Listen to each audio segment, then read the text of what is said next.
Hello नमस्कार friends, एक बार पुनः स्वागत है आज की वीडियो में।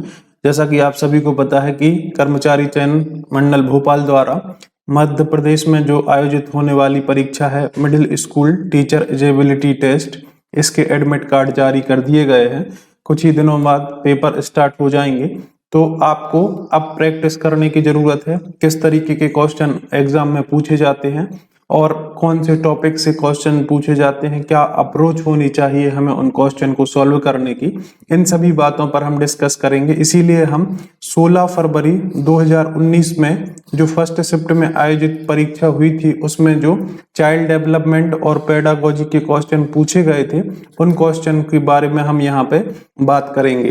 तो इसमें हम रियल क्वेश्चन देखेंगे कि किस तरीके से क्वेश्चन हमसे पूछे जाते हैं। तो आइए इस वीडियो को स्टार्ट करते हैं। पहला क्वेश्चन है, बाल केंद्रित शिक्षा में मूल्यांकन का सबसे कम महत्वपूर्ण कारण है। उन लक्ष्यों की ओर उनकी प्रगति की निगरानी करना, उनके अधिनियम और विकास के लिए लक्ष्य निर्धारित करने में छात्रों की सक्रिय भागीदारी, किसी भी अंतराल को संबोधित करने का निर्धारण, मुख्य सामग्री ज्ञान और कौशल ज्ञान। तो उन्होंने बोला है कि सबसे कम महत्वपूर्ण कारण क्या है। बाल केंद्रित शिक्षा में मूल्यांकन का सबसे कम महत्वपूर्ण कारण। तो आपको पता है कि वर्तमान में जो शिक्षा प्रणाली चल रही है वह कैसे चल रही है, चाइल्ड सेंटर्ड, मतलब बच्चे देख के सीखेंगे, करके सीखेंगे, खुद सक्रिय रहेंगे। तो ये सभी जो ऑप्शन है ये इसके मुख्य कारण हैं। सबसे कम कारण वाला है वह मुख्य सामग्री और ज्ञान कौशल। सामग्री की कमी के कारण बच्चा ऐसा नहीं है कि सीख नहीं सकता। बच्चा अगर सीखने के लिए उन्मुख है तो वह खुद सीख सकता है। तो ये वाले ऑप्शन इसके क्या हो जाएंगे, कैरेक्टरिस्टिक हो जाएंगे। इनको भी आप याद रख सकते हैं कि उन लक्ष्यों की ओर उनकी प्रगति की निगरानी करना, है ना, उनके अधिगम और विकास के लिए लक्ष्य निर्धारित करने के लिए छात्रों की सक्रिय भागीदारी।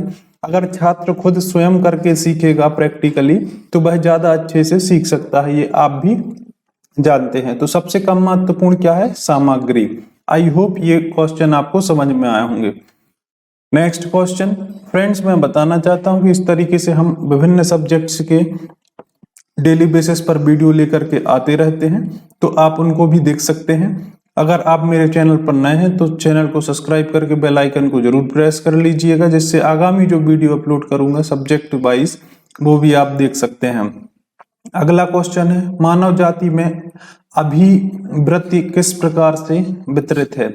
अभिवृत्ति किस प्रकार से वितरित है, तो how is aptitude distribute in human beings, है ना, किस तरीके से एप्टीट्यूड वितरित है, क्या सामान्य रूप से वितरित है या अस्त व्यस्त रूप से, विषम रूप से या विविधता पूर्वक रूप से।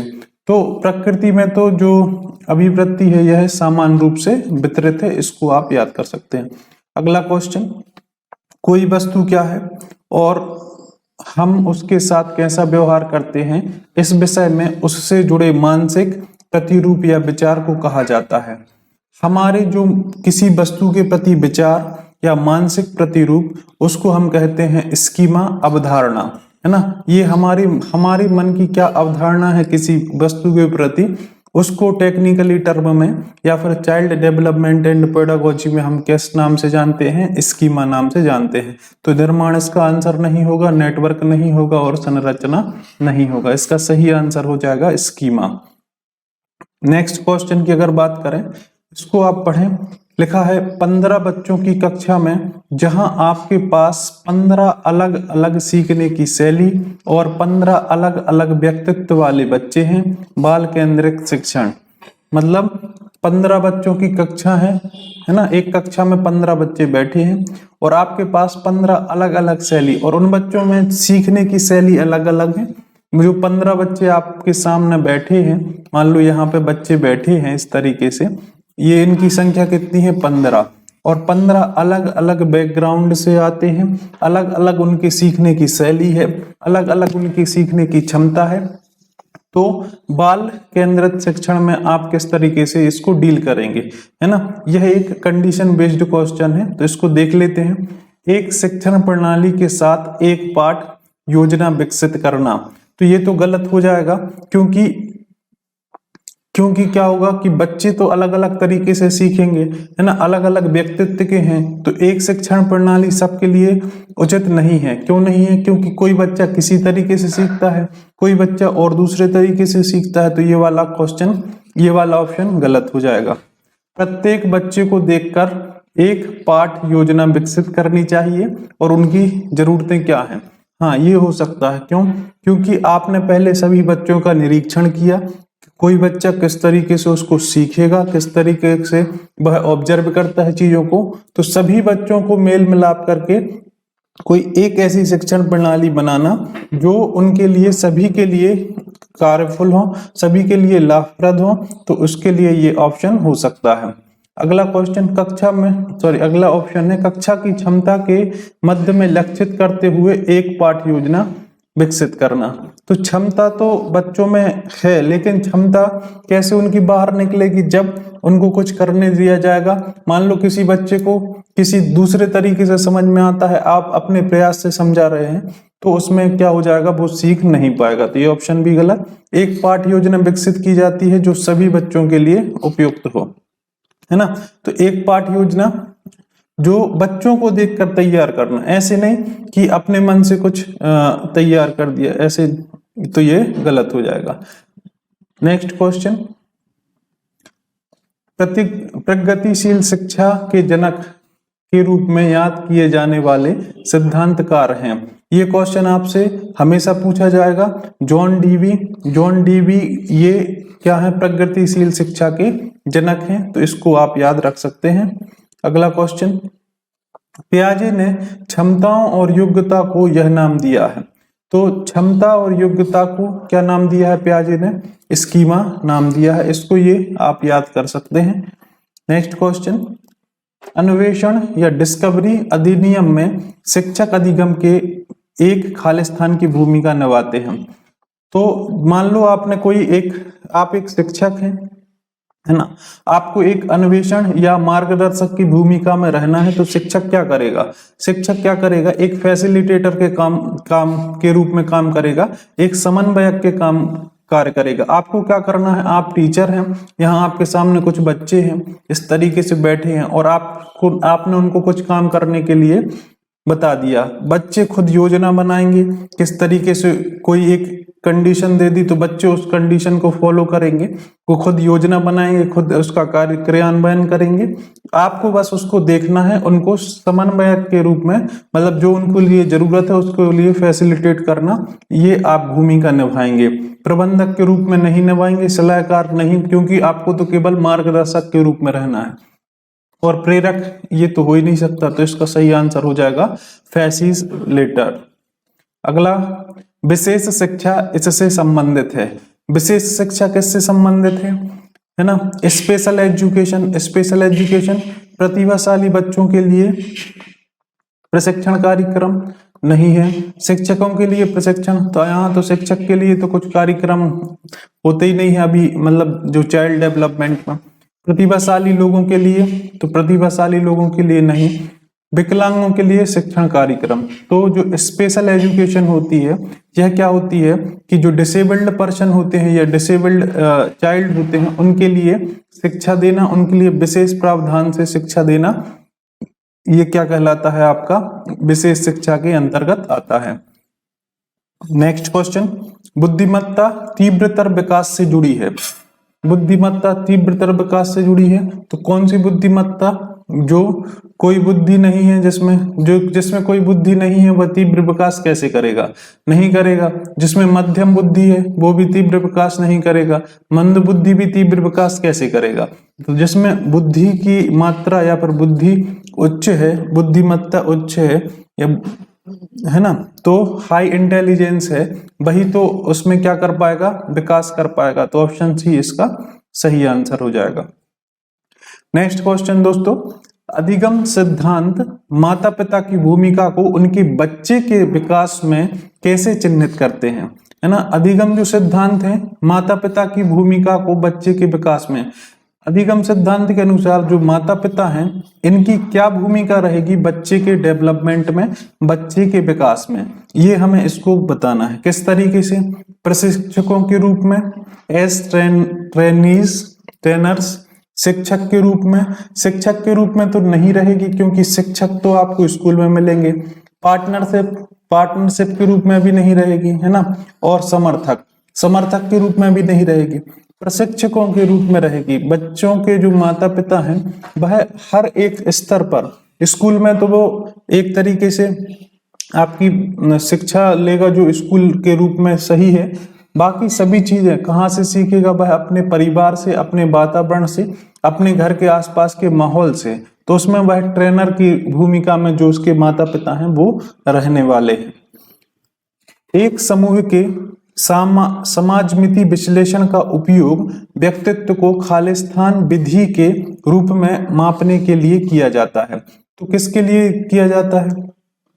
वस्तुनिष्ठ विधि का उपयोग किया जाता है। एक समूह में समाजमिति विश्लेषण का उपयोग व्यक्ति को वस्तुनिष्ठ विधि के रूप में मापने के लिए किया जाता है। तो इसका ऑप्शन नंबर बी सही आंसर हो जाएगा। नेक्स्ट क्वेश्चन है, विलियमसन के अनुसार निम्नलिखित में से कौन परामर्श का लाभ है ना। विलियमसन के अनुसार बताना है कि परामर्श देने का लाभ क्या है। परामर्श देने का लाभ क्या है? परामर्श लेने वालों को निर्भर बनाना, है ना। तो निर्भर कैसे बनेगा? पहल को दबाना। अगर आप उनको परामर्श देते हैं तो उनके मन में जो विचार आएंगे वो अपने आप से दब जाएंगे, क्योंकि उनको तो पता है कि कहीं ना कहीं से हमें हेल्प मिल जाएगी। तो ये ऑप्शन नहीं होगा। कुशल और आश्वस्त होने के लिए परामर्श लेने वाले को मार्गदर्शन नहीं करना। तो मार्गदर्शन नहीं करोगे तो बच्चे सीखेंगे कैसे, है ना। तो भावात्मक पहलू के बजाय बौद्धिक पर जोर देना, मतलब उनको इस तरीके से कोई क्लू देना कि जिस तरीके से वह उसमें अपना दिमाग का यूज करके खुद इन्वॉल्व होकर उस समस्या का सॉल्यूशन निकाल सकें। तो इसका ऑप्शन नंबर ए सही हो जाएगा। आर्थोटिक उपकरण को मुख्य रूप से खालिस्तान के लिए डिजाइन किया गया था। Orthotic device are designed primarily to blanks. किसके लिए किया गया था? शरीर के अंगों को समर्थन देने के लिए, शरीर के अंगों को समर्थन देने के लिए इसको उपयोग किया गया था। सपोर्ट अ बॉडी पार्ट, तो हाँ इसी के लिए, क्योंकि अर्थराइज उपकरण का उपयोग किसके लिए करेंगे? शरीर के अंगों के लिए समर्थन का उपयोग करेंगे। तो हम इस वर्ड से समझ सकते हैं। नेक्स्ट क्वेश्चन है, छात्रों के अधिगम के परिणाम के विषय में आकलन को खालिस्तान मूल्यांकन के रूप में जाना जाता है। जब आप किसी का मूल्यांकन करते हैं तो उसको हम निदान के रूप में निदान के रूप में इसको जानते हैं, है ना। फिर उसका उपचार किया जाता है। तो इस तरीके से जैसे कोई चीज है, आपने उसको परिणाम में किसी चीज को, कोई बच्चा किसी चीज को सीख नहीं पा रहा, तो जब आप उसको क्या करेंगे? आकलन करेंगे, तो उसको क्या बोलते हैं? निदान बोलते हैं, है ना। तो इस तरीके से इसको आप समझ सकते हैं। निम्नलिखित में से कौन सा अनुकूलन कोहल वर्ग के अनुसार पारंपरिक नैतिकता के चरण के अंतर्गत आता है? तो कौन सा आता है? सामाजिक सहानुभूति और विवेक। ये जो है ना, सामाजिक सहानुभूति और विवेक, ये किसके अंतर्गत आता है? कोहल वर्ग के परंपरागत नैतिकता के चरण के अंतर्गत आता है। तो सोशल कंसर्न एंड कंसाइंस। तो इसको भी आप इनके इंग्लिश टर्म भी आप याद कर सकते हैं, कभी कभी ये आपसे डायरेक्ट पूछ लिए जाते हैं। निम्नलिखित में से कौन बाह्य प्रेरणा का उदाहरण नहीं है? बाह्य प्रेरणा क्या होती है? जो मोटिवेशन अंदर से आए उसको आंतरिक प्रेरणा, है ना, इंटरनल मोटिवेशन। और जो आप जो चीज रिलेवेंट नहीं है वो बाह्य प्रेरणा के अंतर्गत आता है। जैसे कोई काम किसी बच्चे से कराना है, आपने, अगर वो बच्चा मानता नहीं तो आपने उसको दंड दे दिया, बाह्य प्रेरण हो गया, है ना। और नकारात्मक प्रेरण को भी किसी को कहते हैं। आपको किसी से कुछ कराना है, आपने बोल दिया कि आपको इसके लिए पुरस्कृत किया जाएगा, ये भी बाह्य प्रेरणा है ना। तो ये सभी चीजें कैसी होती हैं? बाह्य प्रेरणा। जैसे वेतन हो गया, है ना, प्रशंसा हो गया और पदोन्नति हो गया। ये सभी क्या है, बाह्य प्रेरण है। आंतरिक प्रेरण है जुनून या पैशन, जो उसके अंदर से जो मोटिवेशन निकले उसको बोलते हैं क्या, आंतरिक प्रेरण। नेक्स्ट क्वेश्चन, जब शिक्षक विद्यालयी शिक्षा में विशेष आवश्यकता वाले बच्चों के मार्गदर्शन और परामर्श में व्यस्त रहते हैं तो निम्न में से क्या सत्य है ना। क्वेश्चन को ध्यान से पढ़ेंगे, क्या लिखा है, जब शिक्षक विद्यालय शिक्षा में विशेष आवश्यकताओं वाले, अभी हम पढ़ के आए हैं विशेष आवश्यकताओं वाले बच्चे कौन कहलाते हैं, है ना, बच्चों को मार्गदर्शन और परामर्श में व्यस्त करते हैं, तो इनमें से क्या सत्य होता है। शिक्षक को अपना व्यवसाय विकास स्पष्ट है ना, तो ये तो गलत हो जाएगा क्योंकि उसमें व्यवसाय की बात नहीं हो रही है। शिक्षक प्रोत्साहन, मान्यता और पदोन्नति, तो अगर वह शिक्षक इंटेंशन से कोई कार्य करेगा कि उसका पदोन्नति हो जाएगा तो इसमें वह सही तरीके से शिक्षा नहीं देख पाएगा। शिक्षक के मार्गदर्शन में छात्र अधिगम की प्रक्रिया में सुरक्षित और अधिक व्यस्त महसूस करेंगे। शिक्षक जब किसी कार्य को करने में खुद भी इन्वॉल्व रहेगा तो छात्रों में उसके प्रति, उस कार्य के प्रति इंटरेस्ट जागृत होगा, उसके प्रति रुचि जागृत होगी, तो यह इसका सही आंसर हो जाएगा। नेक्स्ट क्वेश्चन, निम्नलिखित में कौन सा सिद्धांत इस समझ को संदर्भित करता है कि वस्तुएं तब भी मौजूद रहती हैं जब उन्हें देखा या अनुभव नहीं किया जा सकता। इसको क्या कहते हैं हम, इसको कौन सा सिद्धांत कहते हैं, वस्तु स्थायित्व का या संरक्षण का या मन की सिद्धांत का या जीववाद का। तो इसको हम वस्तु स्थायित्व का सिद्धांत कहते हैं, ऑब्जेक्ट परमानेंस का सिद्धांत इसको कहते हैं, क्योंकि वस्तु हमें दिखाई नहीं दे रही, इसका मतलब ये नहीं है कि वह वहां पर प्रेजेंट नहीं है, वस्तु तब भी प्रेजेंट है भले ही हम उसको नहीं देख सकते। प्रयत्न त्रुटि अधिगम ने के थॉर्नडाइक सिद्धांत ने खालिस्तान के महत्व पर जोर दिया है। तो किसके महत्व पर जोर दिया है, प्रेरण, पुरस्कार, प्रशंसा या दंड, है ना। तो प्रयत्न और त्रुटि के सिद्धांत के अनुसार प्रेरण पर या फिर मोटिवेशन पर थॉर्नडाइक ने इसको महत्व दिया है। ये आपने इनके सिद्धांत में पढ़ा होगा। अगर ये सिद्धांत नहीं पढ़े हैं तो आप कमेंट बॉक्स में लिख सकते हैं, हम इनको एक्सप्लेन आपको कर देंगे। थॉर्नडाइक का सिद्धांत है आपका, है ना, पियाजे के जो भी सिद्धांत हैं सभी आपको एक एक करके बता सकते हैं।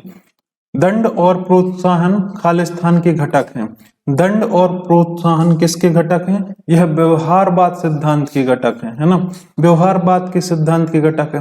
किसी चीज को प्रोत्साहित करना, मान लो किसी ने कुछ अचीव किया उसके लिए आपको प्रोत्साहन या पुरस्कार दे देना, अगर कोई गलती करता है तो उसके लिए दंड दे देना, ये सभी किसके घटक हैं, व्यवहारवाद सिद्धांत के घटक हैं।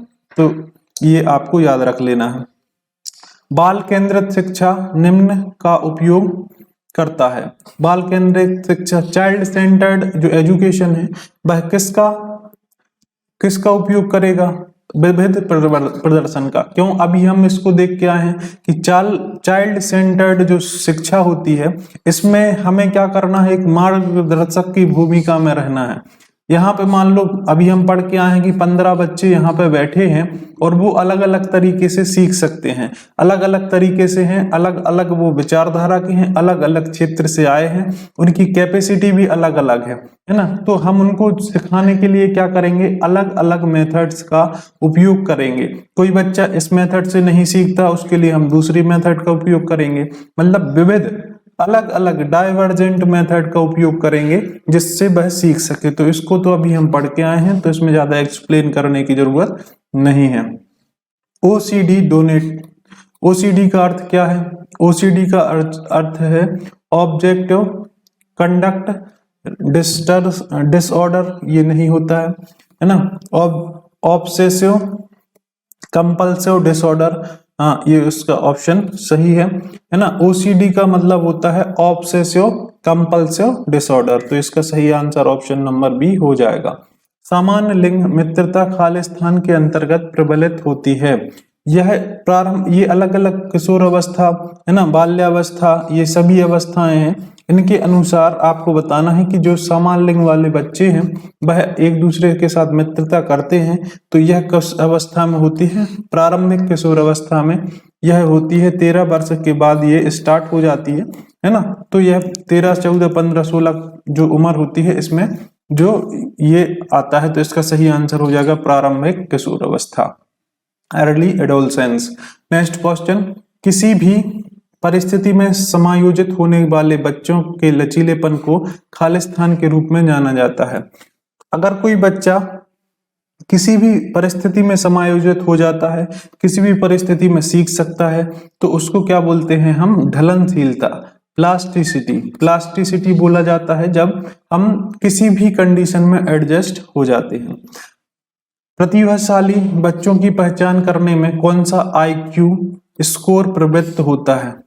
कोई भी जो अलग अलग इंटेलिजेंस होती हैं, अलग अलग IQ होते हैं, ये हमने पढ़ा है, इनके मानक अलग अलग होते हैं। तो उन्होंने पूछा है कि जो प्रतिभाशाली जो बच्चे हैं इनका IQ अगर 130 हो या इससे अधिक हो, है ना, 130 हो या इससे अधिक हो, तो वो बच्चा कैसा होता है, प्रतिभाशाली बच्चा होते हैं। तो इसके लिए क्या हो सकता है, ये इसका सही आंसर होगा। शास्त्रीय अनुबंधन, ये आपको बताना है किसने दिया है, क्लासिकल कंडीशनिंग, है ना, की प्रक्रिया के माध्यम से किस प्रकार की प्रक्रिया सीखी जाती है। तो आप देख सकते हैं क्लासिकल कंडीशन के माध्यम से किसकी प्रक्रिया किस तरीके से सीखी जाती है। तो ये आपने BF स्किनर का सिद्धांत पढ़ा होगा, जिसमें आपने क्लासिकल कंडीशनिंग थ्योरी पढ़ी होगी। इसमें क्या होता है कि किसी एक कंडीशन को बार बार करा के उसके द्वारा दूसरी प्रक्रिया को कराया जाता है, जिससे जैसे हम स्कूल में बैठते हैं, हमें पता है कि बेल लगेगी और हमारी क्या हो जाएगा, लंच ब्रेक हो जाएगा, बेल लगेगी और लीव हो जाएगी, छुट्टी हो जाएगी। इस तरीके से हम उस बेल के सिग्नल से क्या हो जाते हैं, कंडीशन से उससे बन जाते हैं। तो यह सिद्धांत कहलाता है वातानुकूलित प्रक्रिया। तो इसका सही आंसर ऑप्शन नंबर C हो जाएगा। किसी बच्चे की वृद्धि और विकास का अध्ययन करने का सर्वोत्तम तरीका है विकासात्मक विधि, डेवलपमेंट मेथड। किसी बच्चे के विकास और बुद्धि का अध्ययन करने के लिए सबसे सर्वोत्तम तरीका है।